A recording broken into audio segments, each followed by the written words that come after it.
Amazon के सबसे अंधेरे कोनों में सांपों के विशेषज्ञ और संरक्षणवादी पॉल रोजली अपनी टीम को ऐसे अनछुए इलाके में ले जा रहे हैं जिसे फ्लोटिंग फॉरेस्ट कहा जाता है।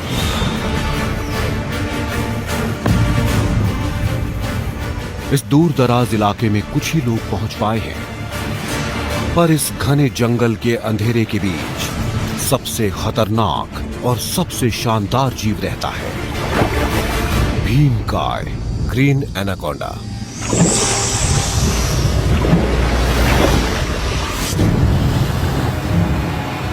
संभल कर दोस्तों।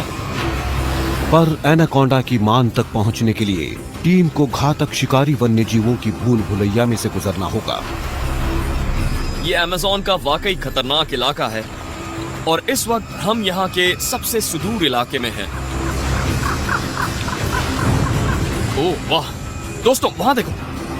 ओह अरे हाँ, ये कैपिबारा है जिसे कोई खा रहा है। ये काली पिराना मछलियां बहुत बड़ी हैं। इनके काटने की ताकत ग्रेट व्हाइट शार्क जैसी होती है। हे ईश्वर, बहुत डरावना है।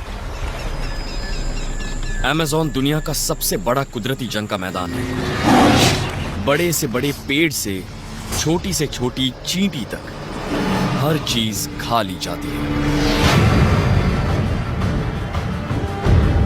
10 साल पहले पॉल अकेले अमेज़न के इन घने जंगलों के बीच से एनाकोंडा के साथ रहने आ गए थे और तभी से उन्होंने ठान लिया है कि वो इस खतरनाक जीव के आवास का संरक्षण करेंगे।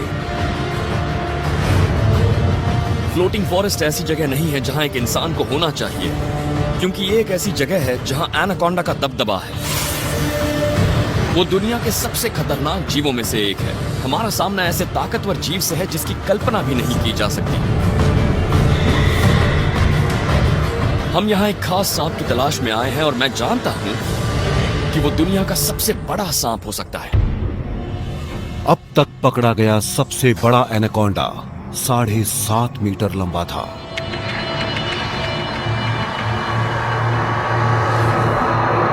पर पॉल का सामना एक बार इससे भी बड़े सांप से हो चुका है। तब उनकी जान जाते जाते जुमाना यानी नाग कन्या वो सही मायने में एक भीमकाय एनाकोंडा थी और पॉल का मानना है कि वो इस पृथ्वी का सबसे बड़ा सांप है। कई साल पहले मैं फ्लोटिंग फॉरेस्ट पर था अपने दोस्त जेजे के साथ, जो इस अभियान के प्रमुख ट्रैकर हैं। तब हमारा सामना इस सबसे बड़े एनाकोंडा से हुआ था। जैसे ही सांप की नजर मुझ पर पड़ी, मैं उस पर कूद पड़ा। वो मुझे फ्लोटिंग फॉरेस्ट के तकरीबन तली तक खींच ले गया। मेरे पास और कोई चारा नहीं था, मुझे उसे छोड़ना पड़ा। वो सांप पॉल और 6 अन्य वैज्ञानिकों को फ्लोटिंग फॉरेस्ट की गहराइयों में खींच लाया है। उस मुकाबले के बाद से पॉल ने ठान लिया है कि वो इस सबसे बड़े सांप को पकड़कर ही रहेंगे। उस दिन से आज तक मैं उस सांप की तलाश में हूं। जब मुझे वो विशाल एनाकोंडा मिलेगा, तब मैं इन विशालकाय जीवों की ताकत का सही अंदाजा लगाऊंगा। हम दरअसल एक सांप को मेरे इर्द गिर्द लिपटने देंगे, उसे कुंडली कसने देंगे और अब तक पहली बार एक खास सूट का इस्तेमाल करके हम एक विशालकाय एनाकोंडा के कुंडली कसने की ताकत को नाप सकेंगे।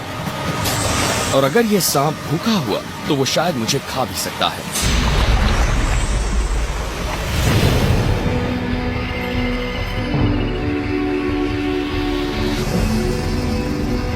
मेरा ऐसा करने का एक और कारण है। पश्चिमी अमेज़न का इलाका संकट में है।